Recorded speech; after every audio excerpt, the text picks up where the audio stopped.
Muy buenas tardes para todos, una cordial tarde, espero que todos estén muy bien. Estamos reunidos para presenciar la segunda clase del profesor Simón Zambrano, que en esta especialización en herramientas lúdicas y pedagógicas para motivar la lectura.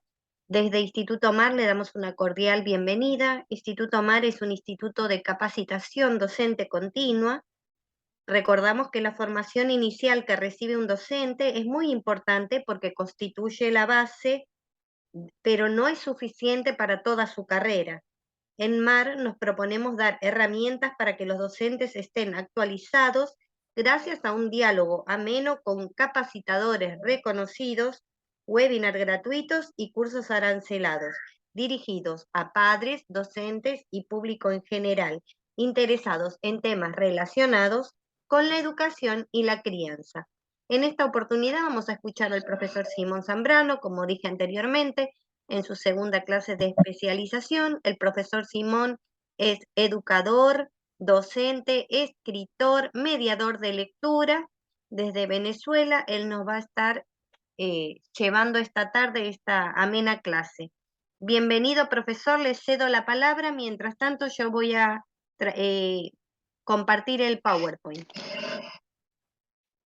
Vale, bueno, hola, buenas tardes a Gismenia, Fiorella, Kiara, Buenas tardes. Marisa, la profe Eve, bueno, no sé si está por allí Sandra, Eli, creo que son todas las que forman parte de este grupo.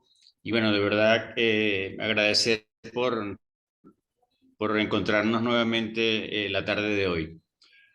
Bueno, vamos a continuar con esta clase. Vamos a continuar profundizando en lo que quedamos la semana pasada, porque bueno, es importante que antes de avanzar podamos ir profundizando en algunos conceptos básicos, en algunas teorías y en algunas, digamos, recomendaciones que es importante que nosotros podamos ir dilucidando, que podamos ir, digamos, organizando, que podamos ir visualizando para poder, digamos, avanzar en cuanto a lo que son las herramientas lúdicas y pedagógicas para motivar la lectura. Evidentemente, cuando nosotros hablamos de herramientas lúdicas y pedagógicas, primero tenemos que contextualizar todo lo que tiene que ver con la lectura como proceso, la lectura como actividad, la lectura como práctica social, a partir de los conceptos, a partir de las teorías y digamos a partir de cada una de las consecuencias directas que pueden surgir a partir de la lectura como proceso.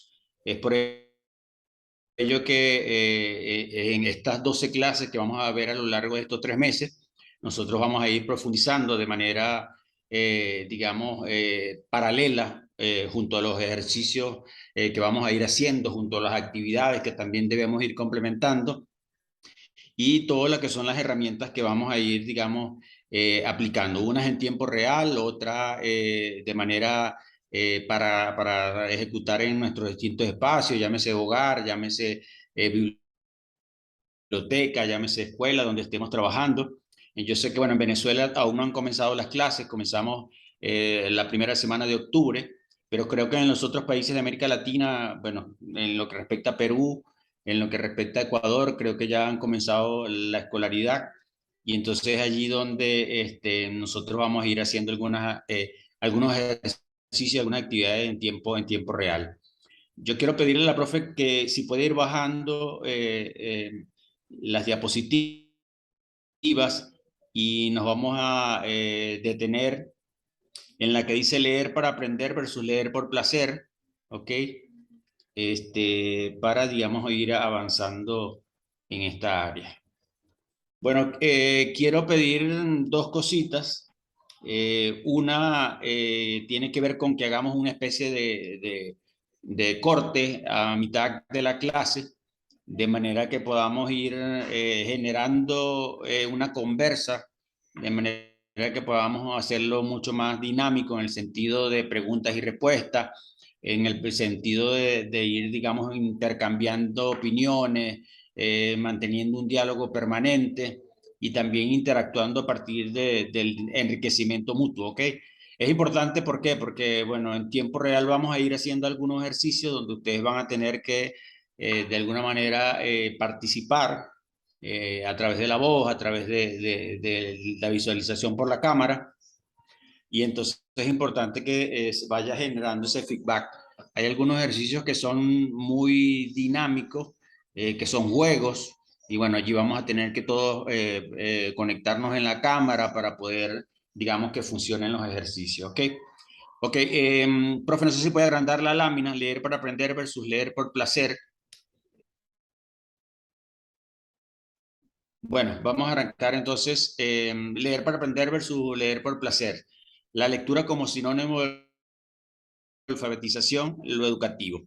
Bueno, en este sentido nosotros debemos asumir que nuestro primer acercamiento a la lectura como tal, nuestro primer acercamiento a lo que tiene que ver con la cultura escrita parte de la oralidad.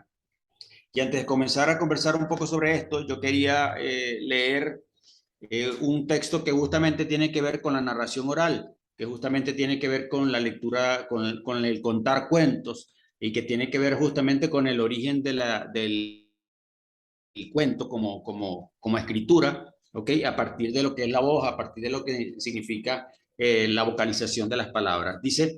El cuento dice lo siguiente: el hombre cavernícola llegó a casa trayendo una pieza de cacería. La mujer llegó del huerto cargada de vegetales, prendieron el fuego y comenzaron a cocinar. Ay, marido, no tenemos radio, ni televisión, ni libros. Cuéntame algo. De acuerdo, pero después te toca a ti. Mientras la mujer removía los trozos de carne y vegetales en el caso, el hombre empezó a contar sus aventuras de cacería. Después le tocó a la mujer contarle las historias de su día de trabajo en el huerto, de los sapos que allí vivían, de las hormigas, del viento, del sol y de la lluvia. De repente empezaron a trastocar las situaciones. El dinosaurio que corrió, amedrentado por la presencia de un mínimo ratonsaurio. La mujer sonrió y sintió el placer de la situación.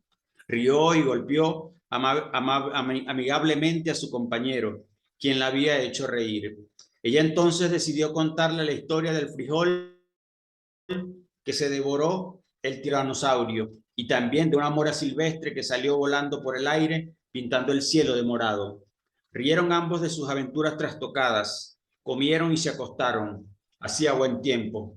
Prefirieron dormir mirando las estrellas, y vinieron las historias sobre el porqué de aquellos punticos que brillaban allá arriba.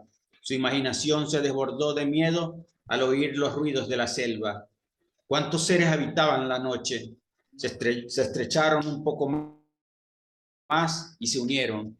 Algunos meses después llegó un niño o una niña, no se sabe. Tan pronto nació, ni modo, empezó a llorar. Para calmar a aquel pequeño ser, empezaron a contarle cuentos por turnos, cobijado por los senos de la madre y acolchonado en el pecho de su padre. A partir de entonces, jamás dejaron de contar cuentos, pues aunque los adultos quisieran un momento de silencio, el niño les pedía otra y otra historia más. Y nunca más, y más nunca, los hombres y mujeres dejaron de contar cuentos. Bueno, el origen de la narración oral, el origen de la cuentería, tal vez surge de esta relación afectiva entre el hombre y la mujer a través de la visualización del espacio, de su entorno, y a partir de, evidentemente, de la carencia de elementos tecnológicos como la televisión, el internet y todo ese tipo de cosas. Es allí donde realmente surge el inicio de la literatura, el origen de la literatura, a través de lo que los griegos llamaban los aedas o raxodas, ¿ok? Nuestro primer acercamiento al conocimiento justamente se basa en la oralidad, es decir, la voz como elemento transmisor de la cultura oral pasamos a la cultura escrita a través de lo que eran los aedas o raxodas, que eran una especie de poetas o tejedores de palabras en la Grecia antigua, que iban tejiendo oraciones, que iban tejiendo cuentos, que iban tejiendo historias de generación en generación hasta lo que se conoce como el origen de la escritura y el origen de la literatura, sobre todo en Occidente.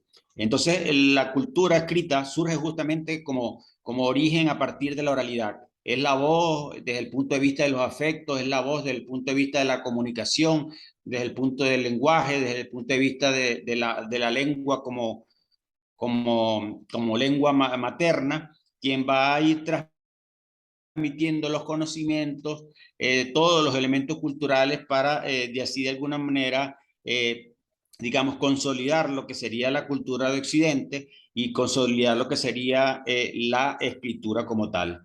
Luego de que aparece la escritura, cuando el hombre o el ser humano empieza a tener la posibilidad de generar grafías, de generar símbolos, de generar signos a partir de la escritura, posteriormente aparece la imprenta, que digamos va a convertirse en el elemento canalizador de toda una cultura a partir de la experiencia que recogen, digamos, los distintos escritores, los distintos poetas, los distintos juglares, sobre todo de la Grecia antigua y sobre todo de lo que es de la literatura latina, para luego posteriormente dar origen a las lenguas romances y posteriormente llegar a lo que es el español o el castellano que hablamos en América Latina. A partir de la cultura escrita surge el libro como un bien cultural, surge el libro como un instrumento catalizador de todo lo que tiene que ver con el conocimiento, el libro como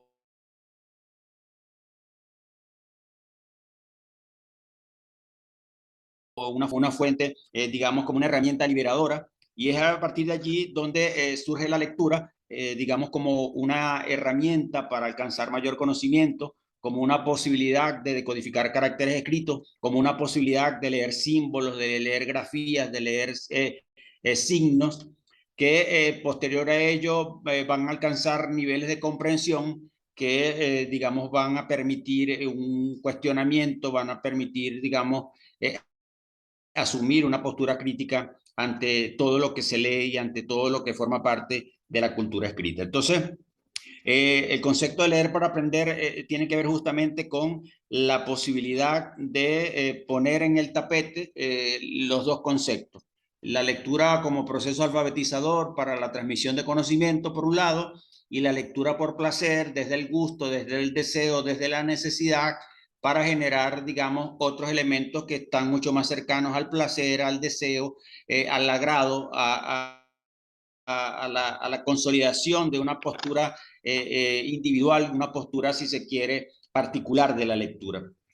Históricamente, la lectura como elemento alfabetizador estuvo, digamos, signada históricamente por antecedentes que datan del año 1860, 1870, en los Estados Unidos, cuando, digamos, aparece la lectura desde el punto de vista alfabetizador, a partir de todo lo que tiene que ver con el reconocimiento de letras, a partir de lo que se llamó el ABC, que era la lectura individual de letras del abecedario, para posteriormente dar cabida a lo que era la conjunción o la unión de estas letras en sílabas, que posteriormente daría pie a lo que sería la conformación de palabras, de frases y de textos mucho más grandes. Entonces, en Estados Unidos, por allá en el año 1870, digamos, se inicia un acercamiento a la lectura como proceso alfabetizador a partir de la lectura silábica, a partir de lo que sería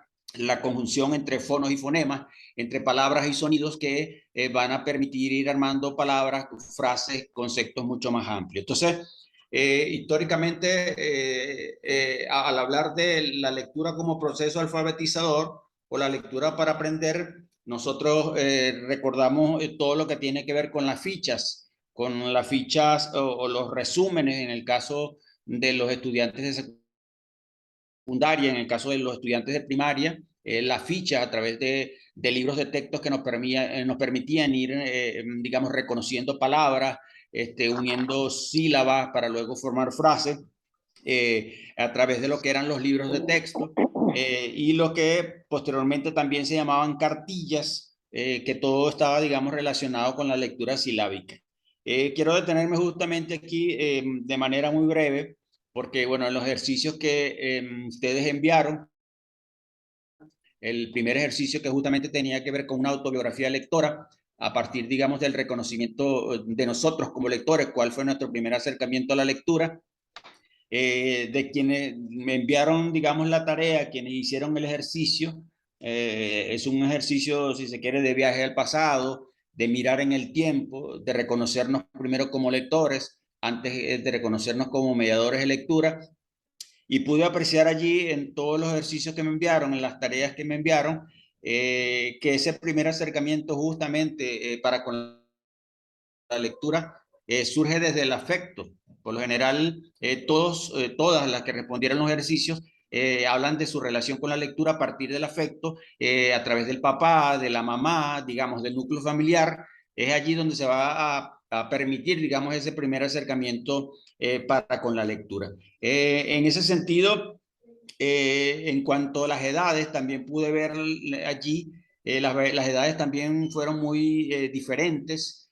Hay quienes aprendieron a leer a los 5 años, hay quienes aprendieron a leer a los 7, y entonces, bueno, eso, digamos, de alguna manera consolida esa visión particular que se tiene en cuanto a los procesos y a los ritmos de lectura de cada sujeto de manera individual. Entonces, cuando hablamos de la lectura como elemento alfabetizador, hablamos de la escuela específicamente, hablamos del sistema escolar y hablamos de todo lo que son las fichas, la posibilidad de leer a partir de el reconocimiento de palabras, de sonidos, de fonos, de fonemas, y posteriormente ir armando en sílabas para construir frases y posteriormente escribir conceptos. En el caso de los estudiantes ya, digamos, mayormente alfabetizados, estudiantes de la segunda etapa de educación básica, cuarto, quinto, sexto grado, incluso adolescentes de la secundaria, los resúmenes, digamos, se convirtió en una constante dentro del proceso alfabetizador.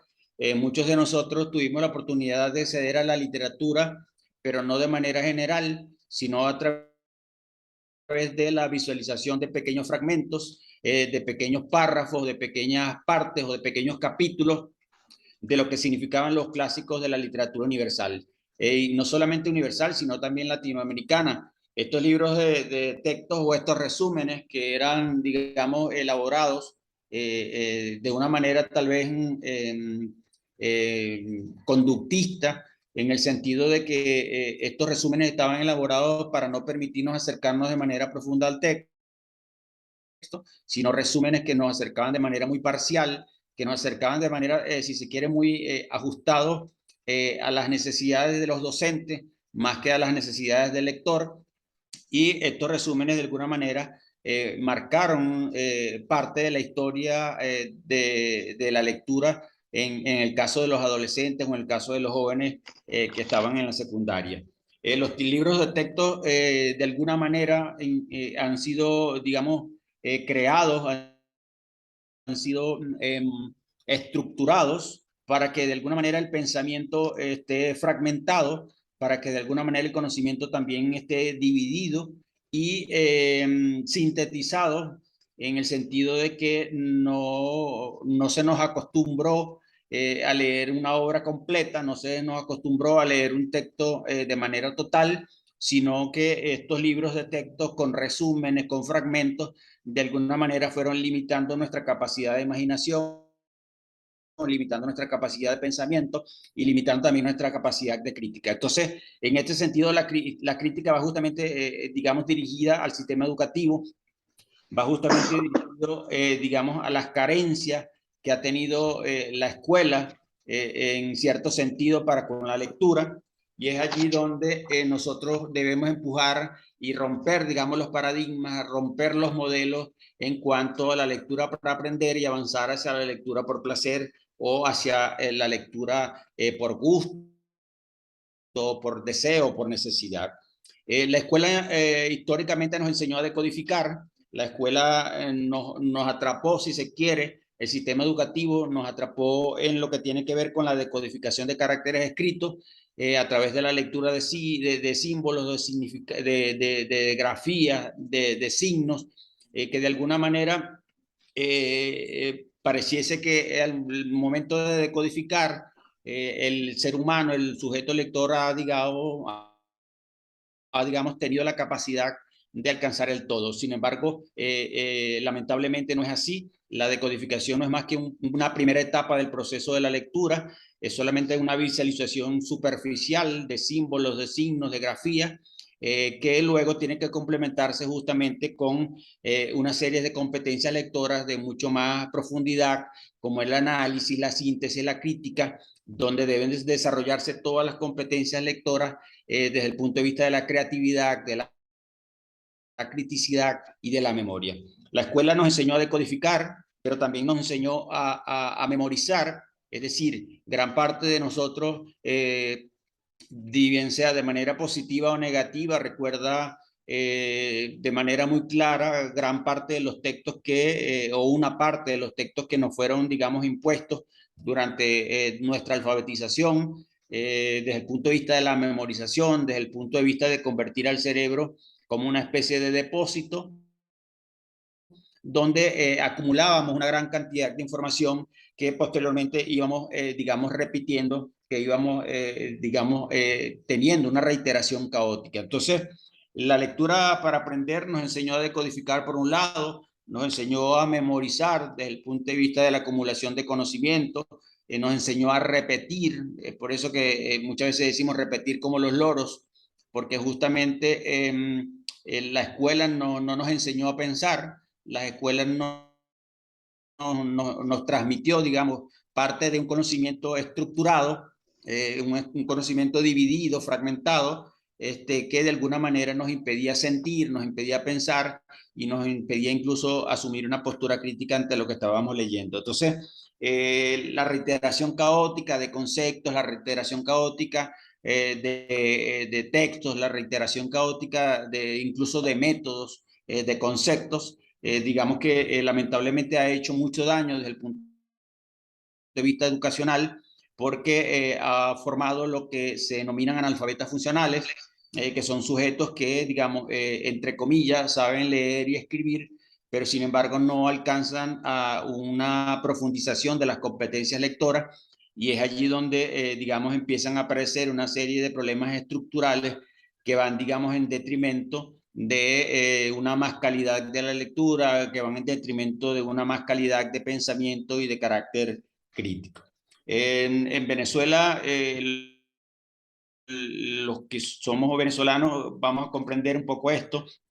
Mucha digamos, de nuestra Ay, no educación, se escucha. sobre todo en el sentido de la repetición y de la reiteración caótica, estaba muy relacionada sobre todo desde el punto de vista alfabetizador, con lo que se llamó el caletre, ¿no? El caletre no era más que esa posibilidad de estudiar o de acercarse a un texto desde el punto de vista de la reiteración caótica, de la repetición, es decir, los estudiantes, por lo general, bueno, no sé si en América Latina, en toda, creo que también ocurre así, y tal vez en el mundo, los estudiantes memorizaban ciertos conceptos, memorizaban cierta cantidad de información, de textos, pero que al momento de sacar de esa información una carga semántica o el momento de sacar algún elemento, algún conector, algún sustantivo, algún artículo, de alguna manera, esa información se resquebrajaba,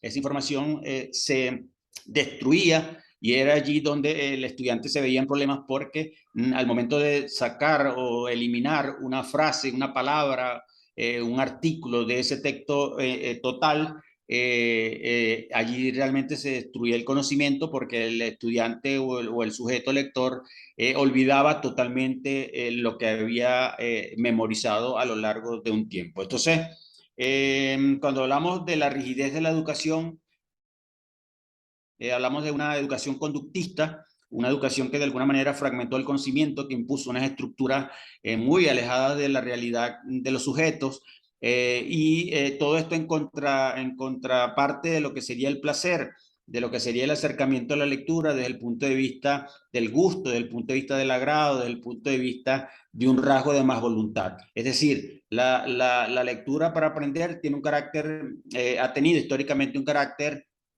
si se quiere, de obligatoriedad.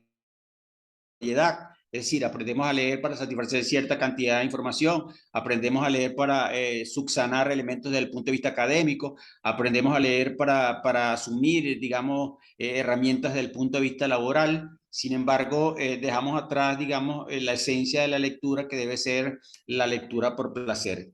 Y es allí que a partir de los finales del año 60, principios de los 70, por allá cercano a los 80 también, surge la literatura infantil como una posibilidad digamos, de dar o cambiar, digamos, los paradigmas en cuanto a cómo vivir y a cómo asumir la lectura. Es decir, inicial a esto, inicial, digamos, a la aparición de la literatura infantil, inicial a lo que serían los métodos o los sistemas que fueron apareciendo a finales de los 60 y 70, que tenían que ver con la manera como leíamos, que tenían que ver con las formas, con las costumbres, con los usos de la lectura, a partir, digamos, de un rompimiento con lo que es la lectura para aprender, empezaron a aparecer distintos métodos, distintas herramientas, distintos usos y costumbres, un poco para, digamos, entre comillas, medir, digamos, los niveles de lectura de los sujetos. Es decir, aparecen métodos o situaciones que permiten ahondar y profundizar en cuanto a los usos y costumbres de la lectura en función de ir más allá de una lectura de superficie, de una lectura inferencial, de una lectura literal, y sumarse a lo que sería la comprensión de los textos, de lo que sería, digamos, la teoría de los esquemas, la comprensión y la interacción del lector con el texto, y a partir de ello surge la literatura infantil como una opción. Es decir, una opción para romper con lo estructurado que significa la lectura para aprender. La lectura por placer surge a partir de la aparición de la literatura infantil, que bueno, que no es más que un conjunto de literatura que obviamente es traída de Europa, a partir, digamos, de esos clásicos de la literatura que no necesariamente estaban diseñados para niños, que no necesariamente estaban escritos para niños, pero que sin embargo tenían algunos elementos, digamos, cercanos al gusto de los niños, a través de los personajes, a través de las historias, a partir de los objetos, a partir de las situaciones que se veían en la literatura clásica universal, y es a partir de allí donde se adopta o se adapta de alguna manera a las necesidades de lo que significa la lectura en español, es decir, en castellano. La literatura infantil surge de la necesidad de dar algo para leer a los niños y adolescentes, surge de la necesidad de romper con los esquemas,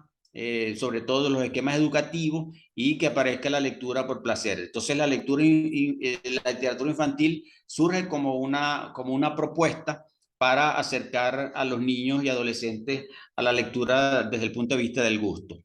En este sentido, yo sigo insistiendo, nosotros estamos en un momento histórico donde lamentablemente, a pesar de los esfuerzos que se han hecho en muchas partes de Europa, bueno, sobre todo en Europa y en América Latina también hay algunos avances importantes.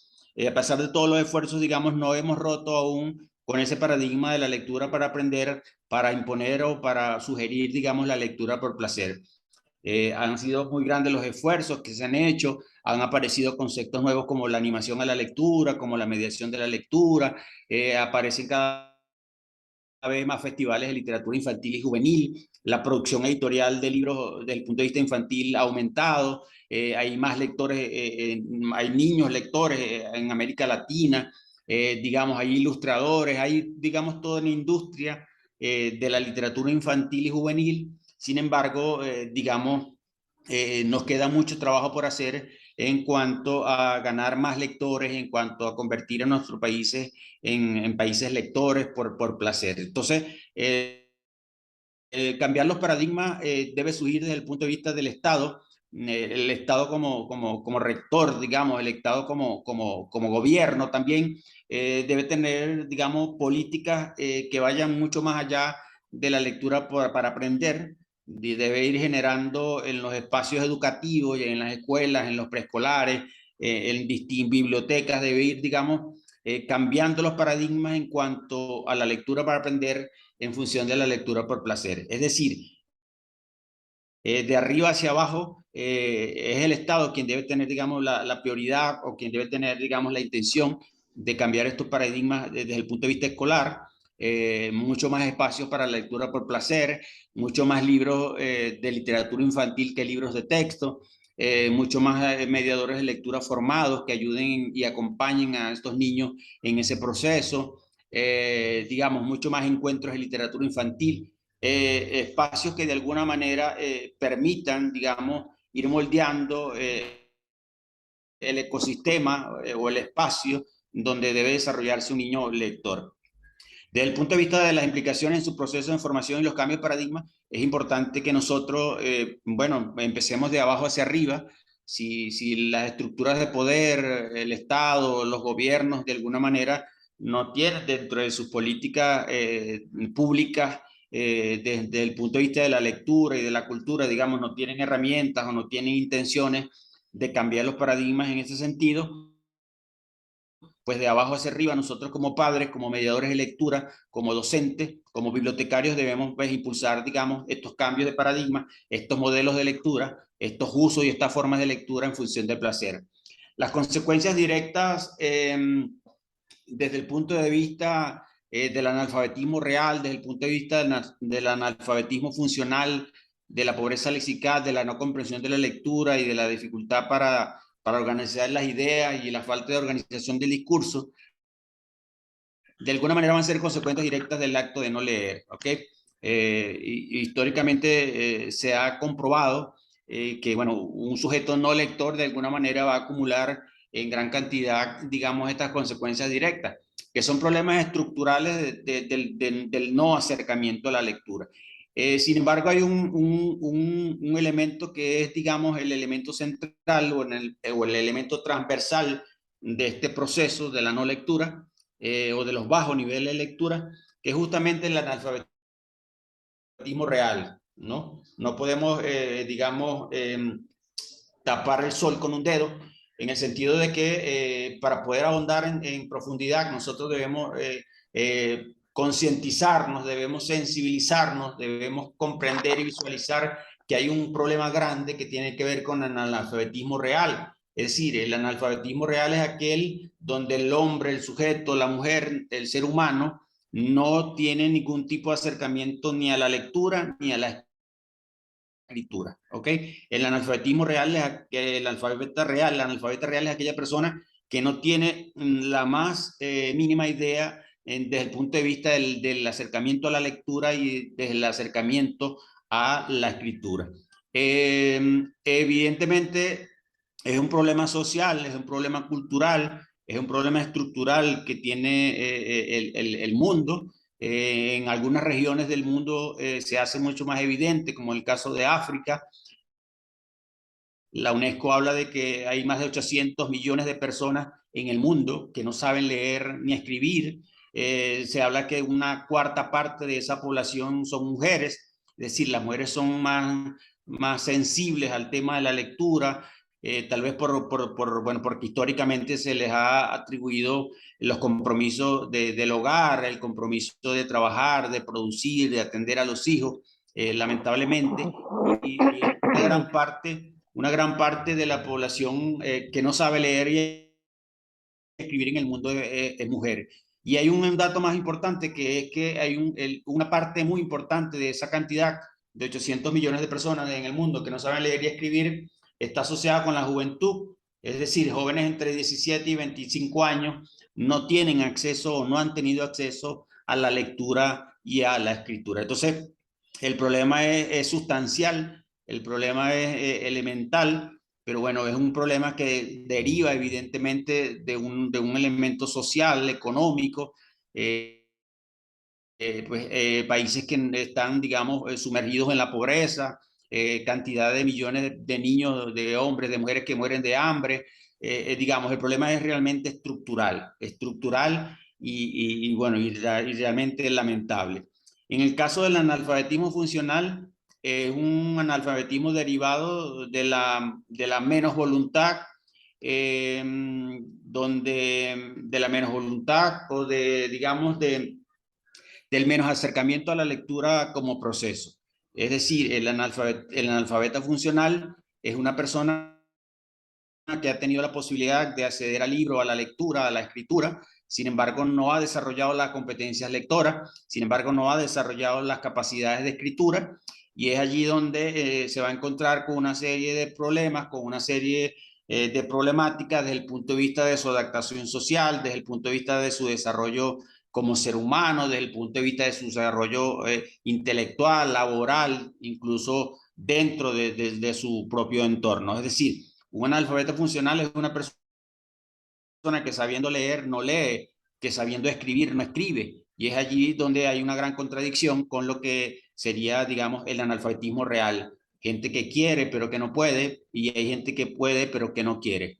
La pobreza lexical es una variable, evidentemente, de la no lectura, es una variable de los bajos niveles de lectura, porque cuando hablamos de pobreza lexical hablamos de esa mínima posibilidad que tiene el ser humano de manejar dentro de su vocabulario una gran cantidad de vocablos, de palabras, de oraciones, de frases que le permiten, digamos, ir construyendo sentido, que le permitan, digamos, ir construyendo sentidos, significados y que le permitan ir construyendo discursos, ¿ok? Desde el punto de vista oral y desde el punto de vista de la escritura. La pobreza lexical es un elemento muy importante, está muy relacionado con lo que es la lengua como sistema y con el habla como concretización de ese sistema, porque, bueno, en el español que nosotros hablamos, se habla de que aproximadamente 200.000 palabras forman parte del español o del castellano que hablamos en Hispanoamérica.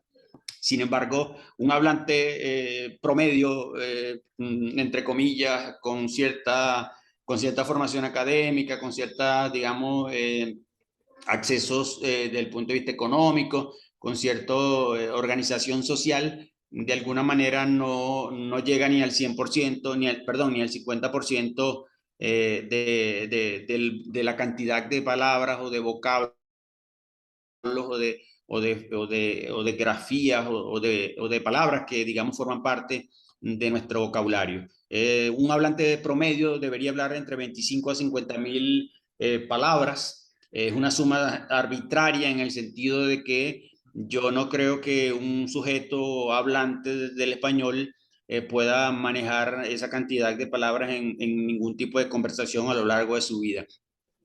Y en ese sentido es mucho más trágico porque, bueno, estamos hablando de que hay sujetos que, bueno, lamentablemente tal vez no lleguen ni a 500 ni a 300 palabras dentro de su proceso conversacional a lo largo de la vida. Entonces el tema de la pobreza lexical es un tema estructural también. Lo vemos a diario, cada vez que vamos a una plaza, cada vez que vamos a un restaurante, cada vez que vamos a algún lugar público, y que podamos escuchar la manera como habla la gente, la manera como se desenvuelve desde el punto de vista de la oralidad. Y evidentemente hay una pobreza lexical porque, bueno, hay una deformación total del habla, hay una deformación total de nuestra lengua materna, en este caso el español, que realmente fractura, digamos, las posibilidades de convertirnos en un país de lectores. La no comprensión de la lectura es una determinante para alcanzar la lectura como proceso efectivo. Si no se lee, si no se entiende lo que se lee, pues no sucede nada. Si no comprendemos lo que estamos leyendo, no avanzamos en el proceso de generar conocimiento, de generar pensamiento, de generar carácter crítico, ¿ok? Y al igual que la dificultad para organizar ideas, también forma parte de lo que pudiese pensar Edgar Morin, el francés, a partir de lo que hablaba sobre la inteligencia compleja, sobre los 7 saberes o los 8 saberes. Justamente la dificultad para organizar las ideas está muy relacionada con la manera como leemos, con la manera como usamos la lectura, la manera como de alguna manera hemos usado y acostumbrado a leer a lo largo de la vida. Es decir, un lector formado, digamos, de alguna manera maneja las competencias lectoras que le permiten organizar el conocimiento, que le permiten organizar las ideas, que le permiten estructurar, catalogar, organizar, y que luego le van a permitir también la escritura. La falta de organización del discurso también es un elemento que se ve de manera diaria. Lo vemos no solo desde los niveles, digamos, más bajos en el sentido del comportamiento social de un sujeto, no independientemente de la clase social, de la raza, de su cultura. Vemos con preocupación como grandes dirigentes de países, presidentes, ministros, altos funcionarios, artistas, entre comillas, periodistas. Muchas veces los escuchamos hablar y dejan mucho que desear en cuanto a la organización del discurso, en cuanto a la manera como se expresan, en cuanto a la manera como se envuelven desde el punto de vista del oral. Entonces, la falta de organización del discurso también es una constante y un derivado de lo que es la no lectura. Ahora bien, la lectura por placer como sinónimo de libertad y autonomía, ¿no? Bueno, el analfabetismo funcional en este caso tiene que ver justamente con la dificultad para el manejo de las competencias lectoras. La pobreza lexical habla justamente del escaso conocimiento que se tiene de la lengua materna. En este caso, en América Latina sería el español o el castellano.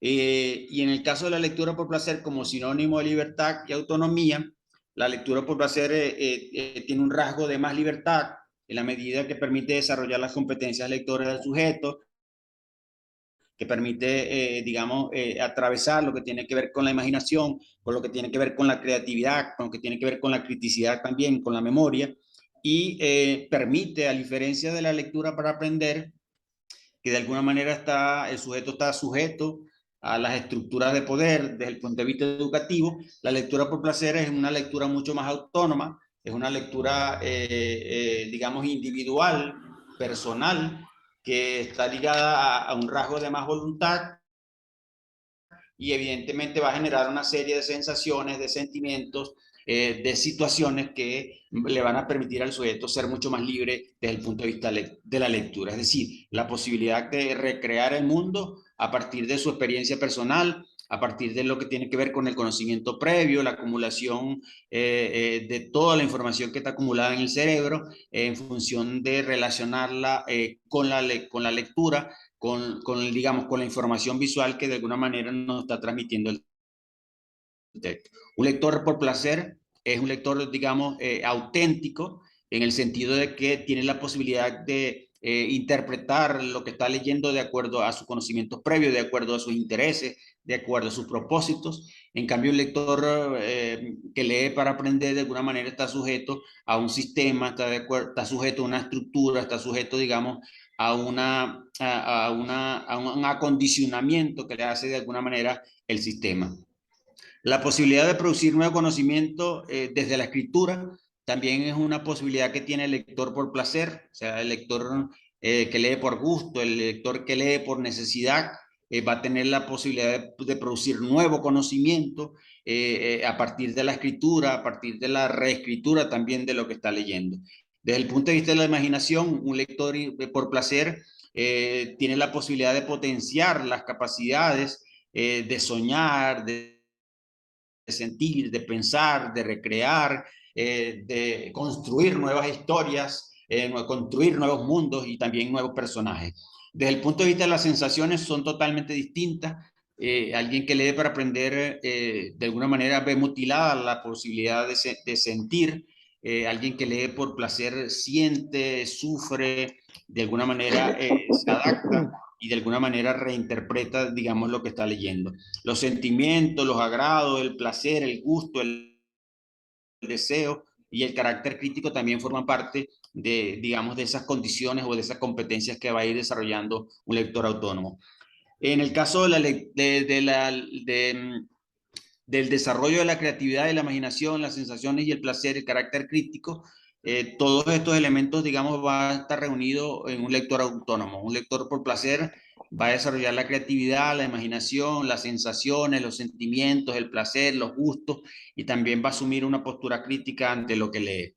En el caso de la literatura y la ficción, nosotros vamos a encontrar que la literatura va a jugar un papel importante dentro del acercamiento a la lectura, porque, digamos, esa posibilidad maravillosa que permite la literatura de crear un mundo imaginario y de ponerlo en contraste con el mundo real, va a, digamos, reunir las condiciones para que el sujeto pueda acercarse a la lectura por placer. Es decir, la lectura para aprender de alguna manera nos estructura, nos codifica, nos encasilla, nos coloca en una estructura cerrada, de alguna manera, ¿no? Y la lectura por placer nos libera, nos permite transgredir, digamos, todas estas estructuras desde el punto de vista de del conductismo, y nos permite, digamos, ser más libres, más personales, más autónomos y más íntimos desde el punto de vista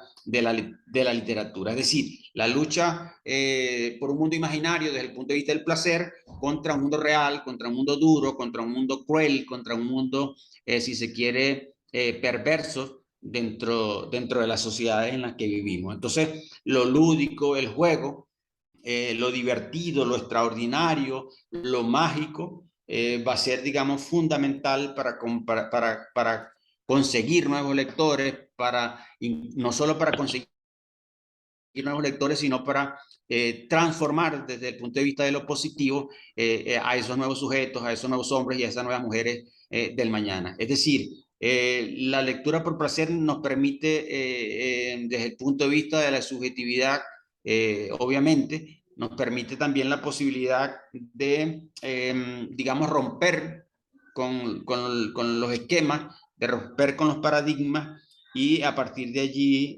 digamos, descubrir un nuevo mundo desde el punto de vista del juego, de lo divertido, de lo extraordinario y de lo mágico.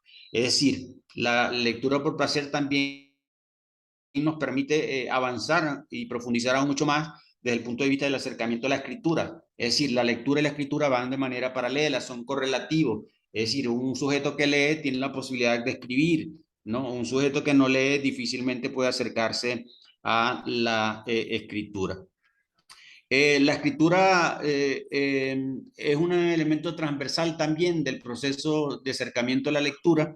Nosotros a lo largo del curso vamos a hacer ejercicios en vivo, ejercicios de escritura, donde vamos a ir, digamos, consolidando también lo correlativo a la lectura. Vamos a leer, pero también vamos a escribir a partir, digamos, de los intereses y los propósitos que podamos tener nosotros como lectores.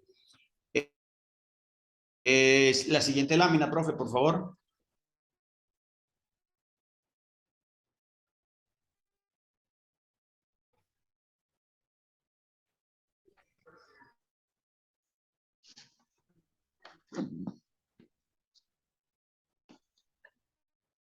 Ok, la pedagogía de la lectura. La pedagogía de la lectura es un concepto, si se quiere, relativamente nuevo, porque, bueno, surge justamente de la necesidad de pedagogos, de psicoanalistas, de psicólogos, de escritores, de maestros, de docentes, que han sentido la necesidad de crear una estructura que justamente pues rompa de alguna manera digamos, con la tergiversación que ha tenido la lectura desde el punto de vista de la lectura para aprender.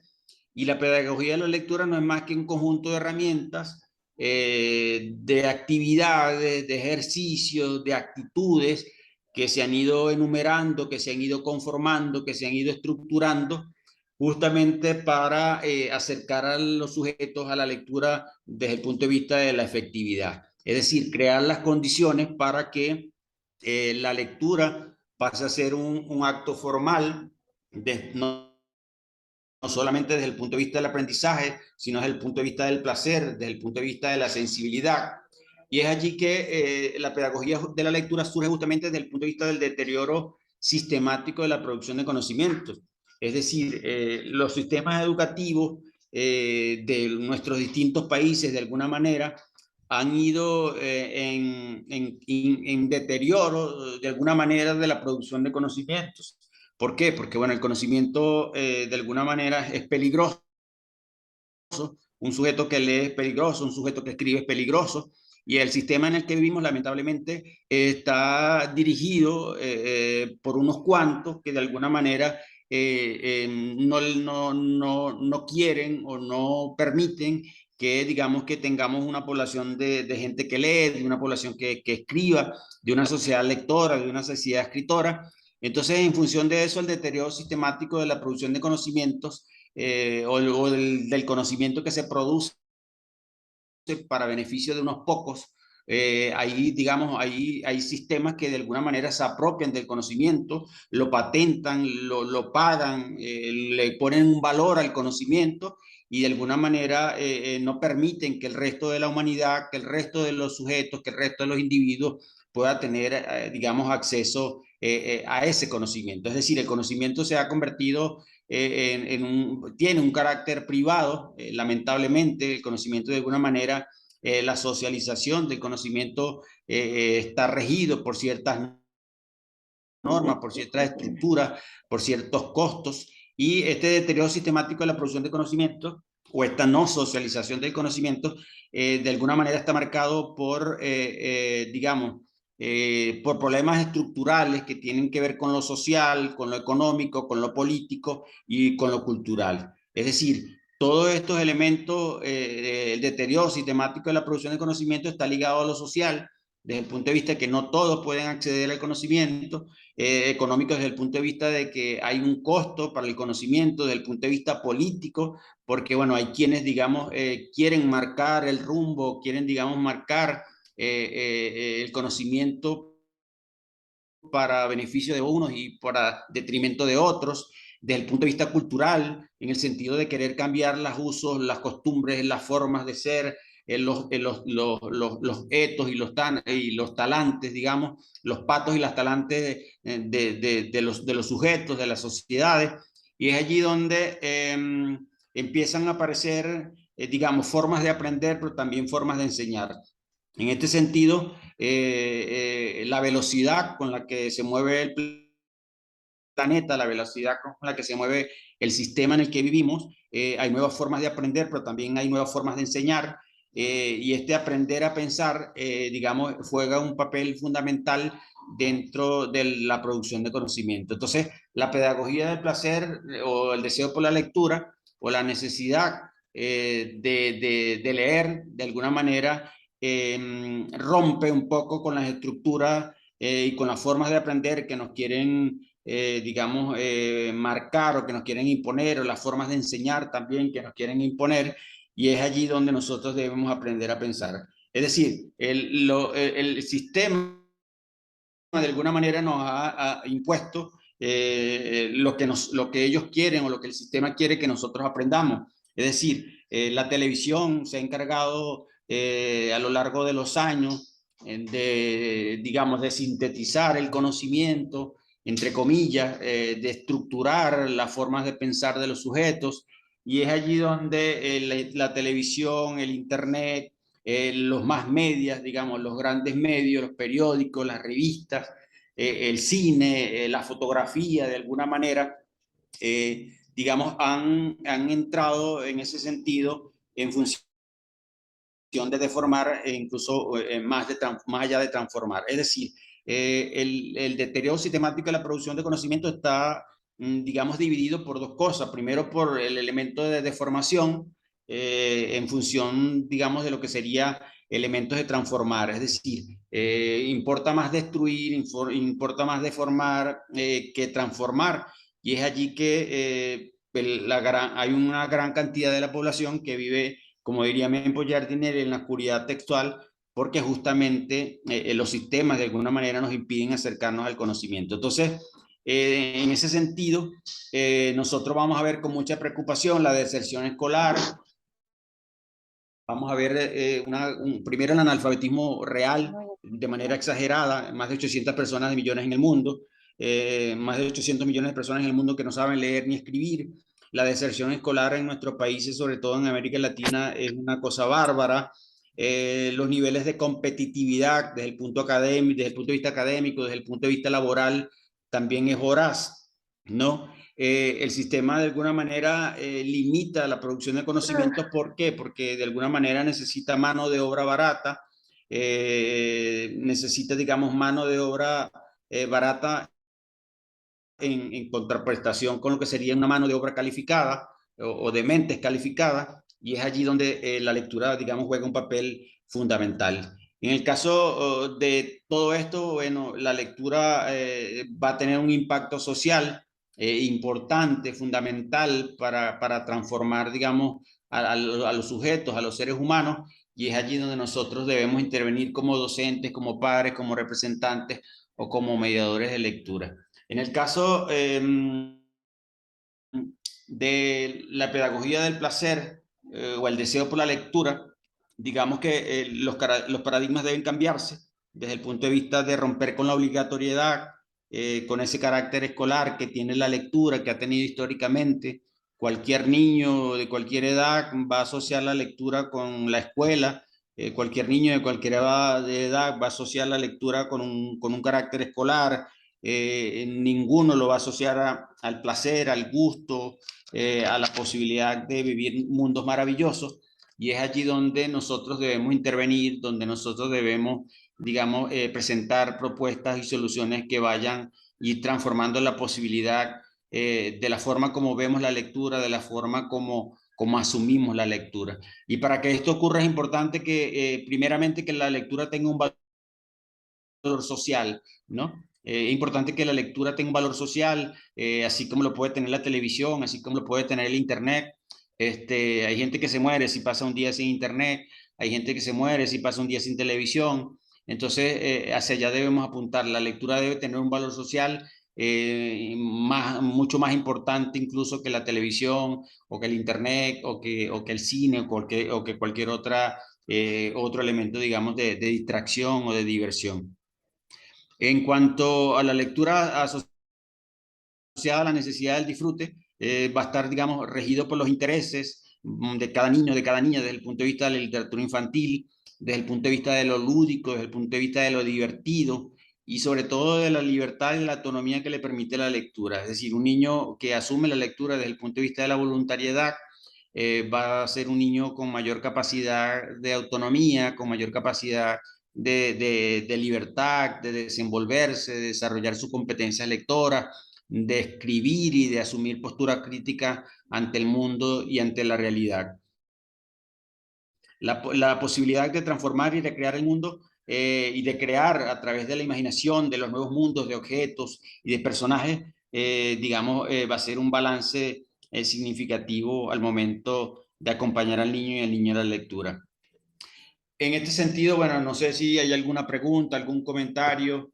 Yo decía que, bueno, a mitad de clase pudiésemos crear una especie de feedback para si hay algún comentario, alguna pregunta, alguna sugerencia, pues aquí estamos para responder.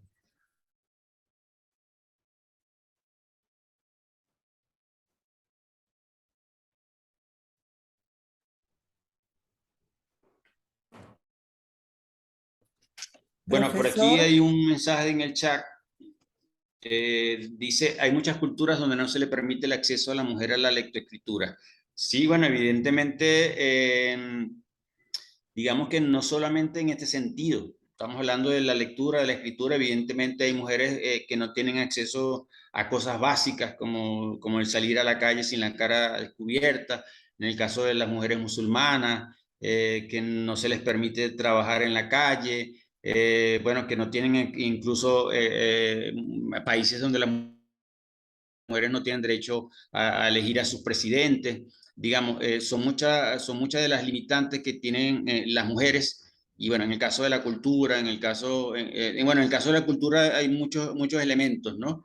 Hay muchos elementos que, bueno, que habría que sentarse a conversar, pero el caso de la lectura y de la escritura, pues también está muy presente y justamente tiene que ver con eso, ¿no? Con eso que yo decía hace rato, o sea, el deterioro de los sistemas desde el punto de vista de la producción de conocimiento, tienen que ver con eso. O sea, el conocimiento de alguna manera está fragmentado.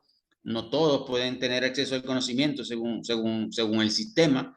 Las mujeres son más de una gran parte de los 800 millones de personas que no saben leer, son mujeres, porque bueno, el sistema se ha encargado de que no tengan acceso al libro, a la lectura. Entonces, en este sentido, es importante que nosotros podamos trabajar eso. Podemos conocer la historia lectora de los que la prepararon. No entiendo la pregunta.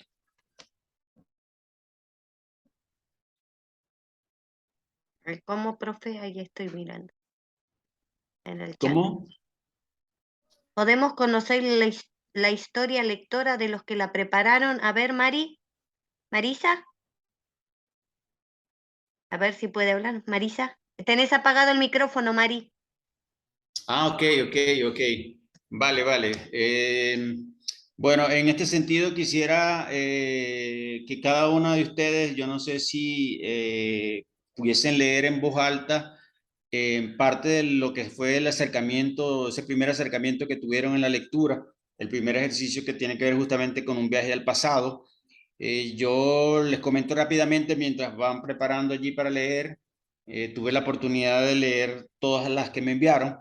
De alguna manera es muy interesante porque los distintos tópicos que allí se pedían van a ser muy distintos de acuerdo, digamos, a las interpretaciones o a los propósitos y a los intereses que pudiese tener cada una de las participantes.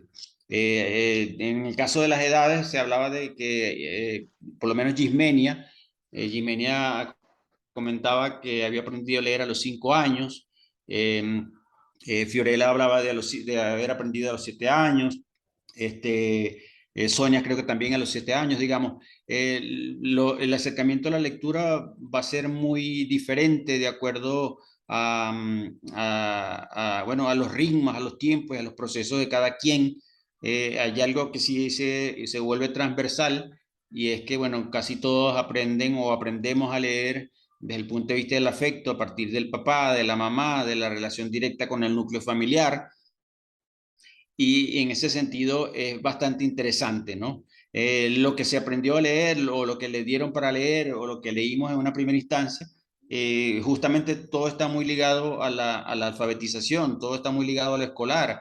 Casi todos aprendimos a leer con un libro que llamaban Coquito, en el caso creo que de Perú, en Venezuela también, un libro llamado Mi Jardín, libros de textos que de alguna manera estaban signados por especie de cuartillas, donde hacíamos un reconocimiento de las letras, luego hacíamos una conjunción de sílabas para ir armando frases como P con A pa, papá, M con A ma y M con A ma, o sea, el uso de los fonos y los fonemas para ir armando palabras y frases. En este sentido, bueno, los acercamientos a la lectura van a ser muy distintos, pero bueno, yo quisiera que por lo menos una de las participantes pudiese leer en voz alta, digamos, su ejercicio número 1, si es posible. Pueden levantar, De manera voluntaria, si alguien quiere leer, pues puede intervenir. pueden levantar la mano, pueden levantar la mano, pueden... a ver, Kiara levantó la mano. Kiara, Sí, Kiara, muy buenas noches. buenas Sí, noches. voy a leer entonces mi respuesta a la primera pregunta de la biografía sobre la lectura, ¿no? No, no le escucho Bueno, bien, Kiara. ¿Puede hablar un poquito más alto, por favor? está bien, muy bien. Bien, ahí está bien si hablo. Sí, perfecto. Bien, aprendí a leer fluidamente cuando cumplí 7 años en segundo grado de primaria. La escuela fue quien se dedicó a tutelarme para descifrar el sistema de lectura. La maestra Carrillo fue quien con paciencia se encargó de enseñarme con pequeñas sílabas, frases y eventualmente lecturas extensas. La metodología se basaba en repeticiones de planas de escrituras en silabeo, dictados de oraciones cortas, lectura de cuentos ilustrados, libros de escritura, ortografía y caligrafía. Libros del currículo educativo sobre el uso de la lengua, la cual comprendía lecturas adecuadas de acuerdo al nivel. La demanda del nivel y materia de lectura se iba incrementando conforme al tiempo y al nivel educativo al que se pertenecía. Actualmente leo en mi tiempo libre, por ejemplizar algunas ocasiones, leo cuando voy en el bus, leo para realizar actividades académicas, leo en mi tiempo libre, leo antes de ir a dormir y le dedico alrededor de 30 a una hora dependiendo de la disponibilidad del día. Usualmente leo sola o a veces o de vez en cuando con amigos cercanos. Los textos que leo rondan entre 3 principales temáticas de mi interés: artículos o libros de psicología, ciencia o educación, libros de carácter religioso y textos relacionados a la ortografía española. Por otro lado, en lo que respecta al por qué leer, realmente no tengo una respuesta certera y o contundente. Leo porque me interesan estas temáticas y quiero corroborar si lo que se describe de alguna manera ayudan a tener una mayor practicidad en la vida, o en su defecto, el simple querer saber qué tiene el libro para ofrecer. Por último, me considero un lector más o menos competente, o siendo sincera, me faltaría mucho, y podría leer más y aprovechar los grandes beneficios de la lectura, pero es un proceso por el cual deseo volver un hábito consistente y eficiente.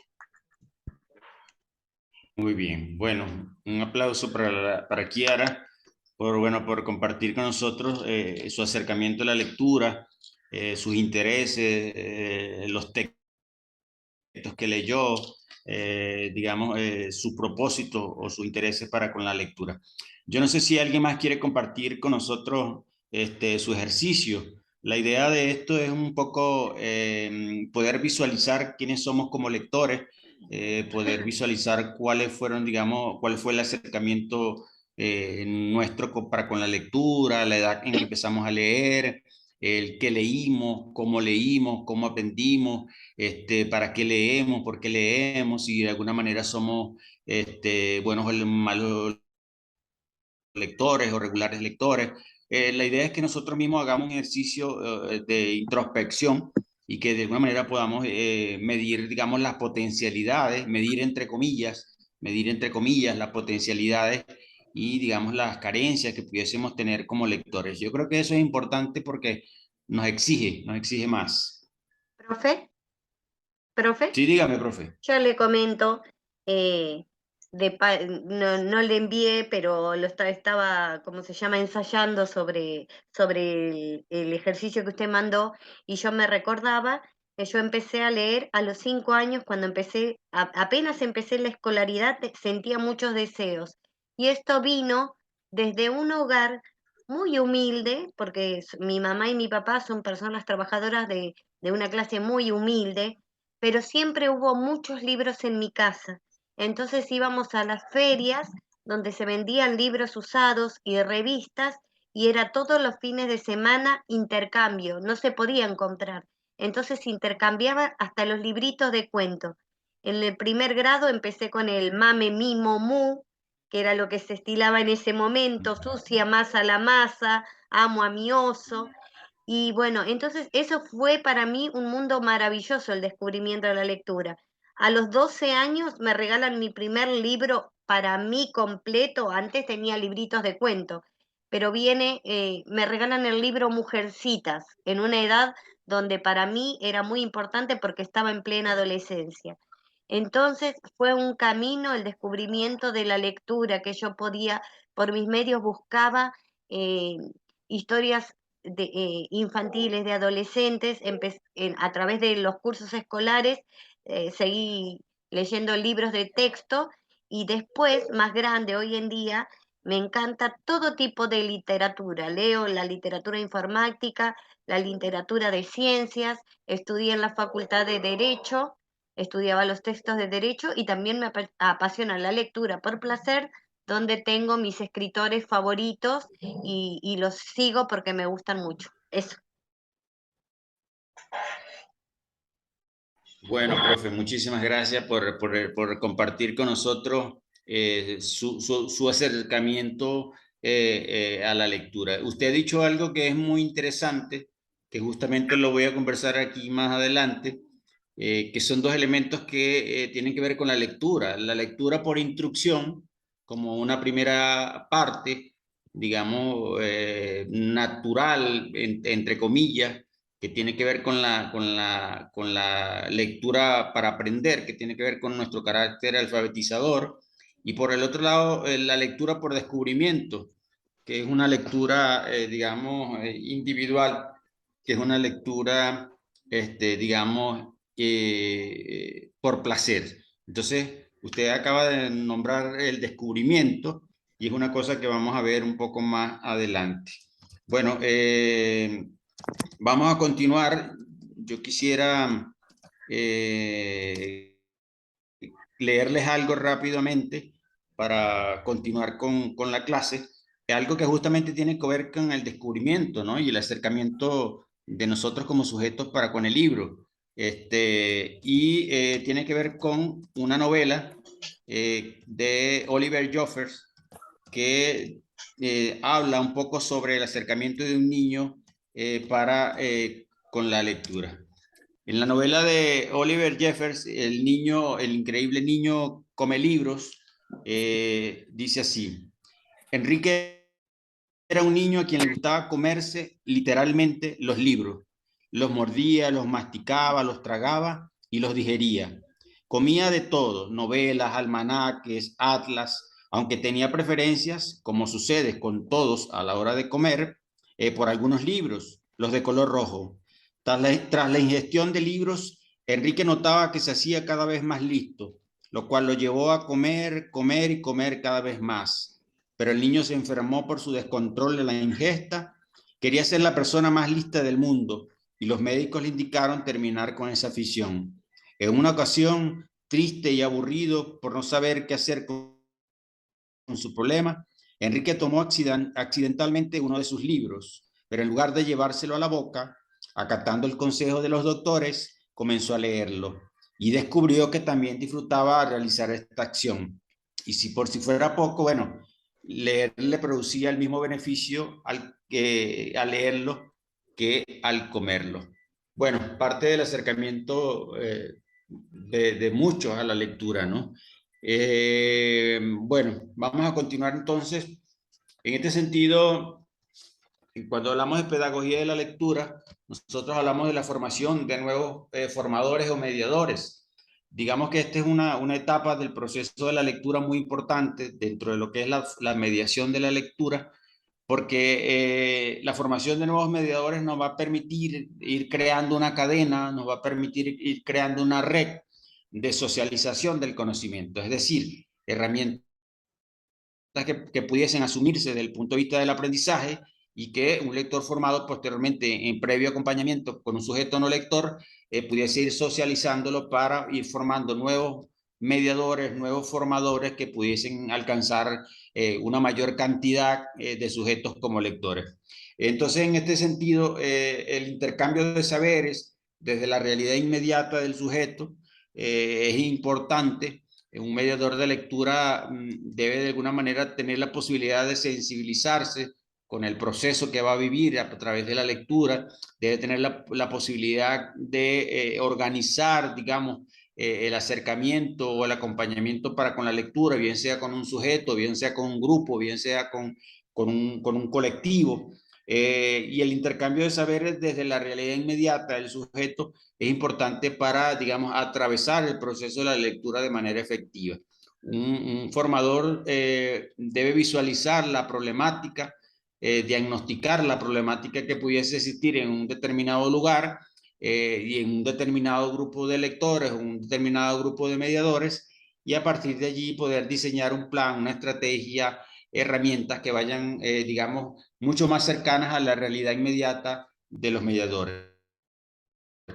Es decir, en este sentido hay que trabajar desde el punto de vista de las emociones, desde el punto de vista de la posibilidad de emocionar, desde el punto de vista de la posibilidad de contagiar, de acompañar a esos nuevos formadores o a esos nuevos mediadores de lectura en este largo proceso y en este continuo y complejo proceso que es la lectura. Lectores formados con capacidad de acompañar al sujeto en la lectura, a partir de, bueno, todo lo que tiene que ver con desentrañar el concepto de lo que son los elementos de la competencia lectora, los análisis y los usos de costumbre, que no es más que la forma o las maneras como los sujetos han leído históricamente. Es decir, partiendo de dos premisas fundamentales: la lectura por un lado, o el análisis o la costumbre de la lectura para aprender, y por el otro lado también la lectura, digamos, por placer. Entonces, en este sentido,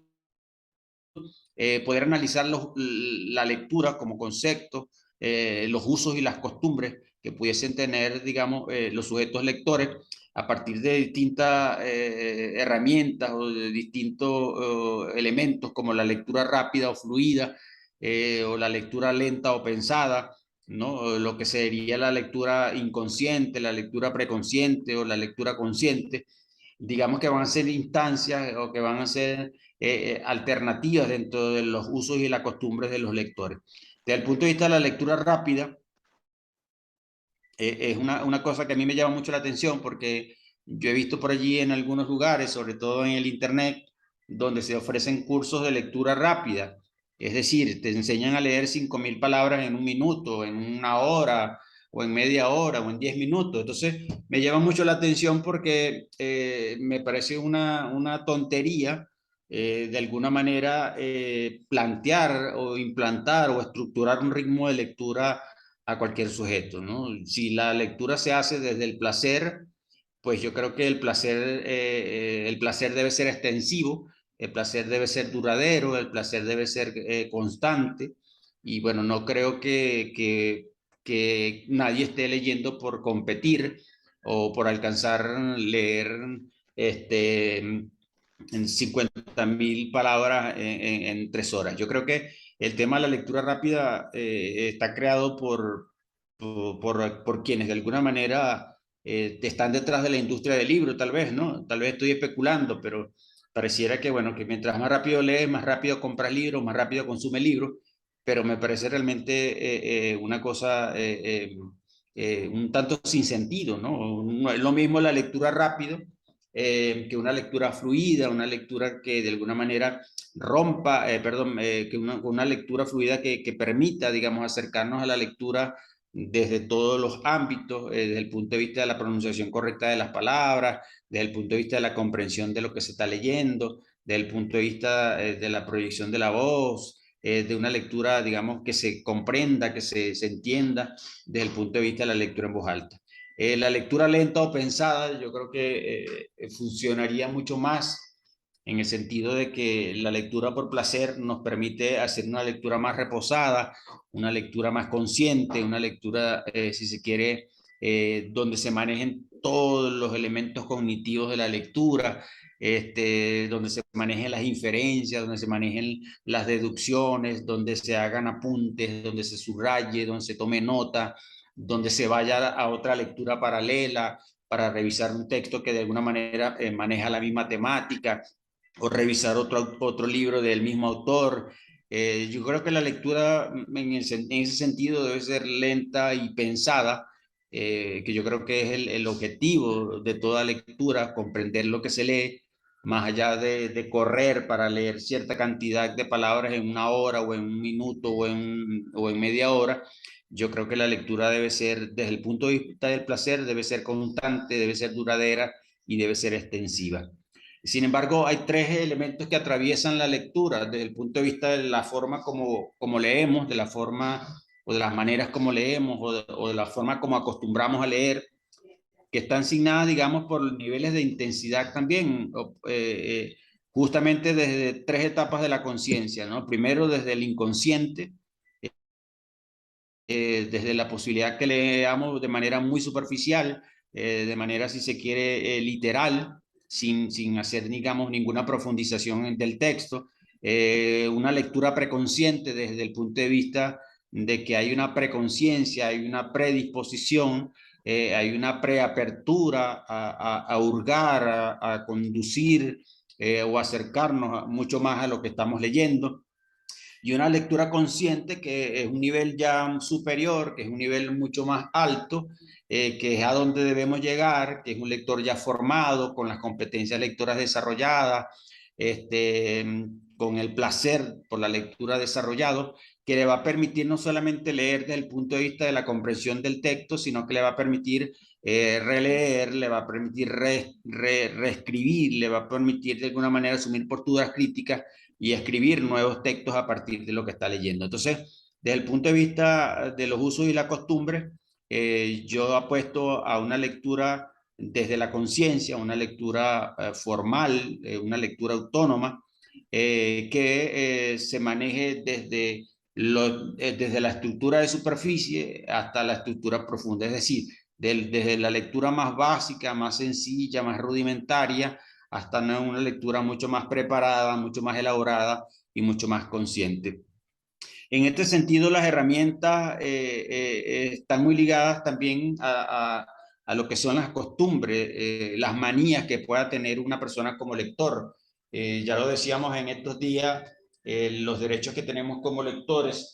Y bueno, uno de los derechos de los que hablaba Daniel Pennac en un libro que se llama Como una novela, justamente tiene que ver con, bueno, entre varios de los derechos que tenemos como lectores estaba el derecho a no leer, ¿no? También es válido, si en cualquier momento de la vida no queremos leer o estamos cansados o qué sé yo, estamos preocupados, angustiados o estamos haciendo, estamos siendo felices en otra actividad, pues también tenemos el derecho a no leer. Pero dentro de esos derechos tenemos derecho a saltarnos las páginas de un libro. Si el libro no nos atrapa, si el libro no nos gusta, si el libro no nos convence, no podemos saltar las páginas.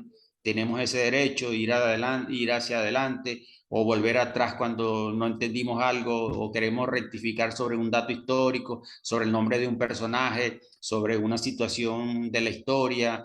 Podemos volver atrás y retomar el texto. Desde el punto de vista de releer también, a mí ese derecho me gusta mucho, el derecho de releer, porque bueno, hay obras, hay libros, hay textos que se merecen, se han ganado el derecho a ser releídos, y uno puede tener 80 años, pero siempre va a volver a ese libro que lo atrapó, a ese libro que lo enamoró, a ese poema que le gustó, y digamos, ese derecho también existe, ¿no? Que bueno, últimamente se ha puesto muy de moda el derecho de releer, porque bueno, como lectores muchas veces nos da pena decir que no hemos leído tal o cual libro, ¿no? Tú te has leído el Ulises de Joyce, entonces alguien que no se ha leído el Ulises de Joyce, o Santuario de William Faulkner, o Rebelión en la Granja de George Orwell, o qué sé yo, el General en su laberinto de García Márquez. Si alguno de nosotros como lectores no se lo ha leído y alguien le pregunta, o lo ven en la calle y dice, no, lo estoy releyendo.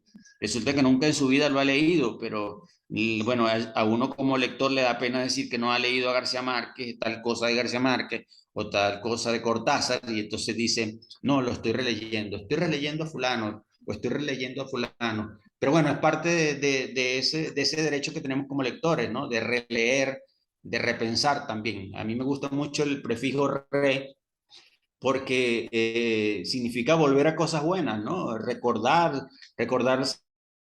significa, la palabra recordar viene de recordis. Recordis en latín significa pasar por el corazón. Entonces, de alguna manera, recordar es pasar por el corazón situaciones agradables, ¿no? Y repensar tiene que ver justamente con tener la posibilidad de pensar nuevamente lo que hemos pensado. Y releer tiene justamente que ver con la posibilidad de volver a leer, de volver a disfrutar una lectura que nos pudo atrapar en cualquier momento. Pero así como Simón, ahí, sí, adelante, Marisa. discúlpame, Simón, que te interrumpa, pero ya nos hemos pasado 35 minutos del horario acordado. Caramba. Por eso te iba a sugerir que dejemos hasta aquí la clase de hoy para que podamos después seguir con los puntos que quedan de pedagogía de la lectura, que son los modos de lectura, la investigación, la mediación, mediador, estímulo de prácticas lectoras, si mal no he comprendido. Sí. Y después podés compartir el material a través del grupo de WhatsApp o retomarlo, hacer un repaso, como te parezca, porque quiero respetar a la gente que tenía alguna otra actividad luego de esta clase o, o algo que hacer, ¿verdad? ¿Dejamos de grabar, Eve? Vale.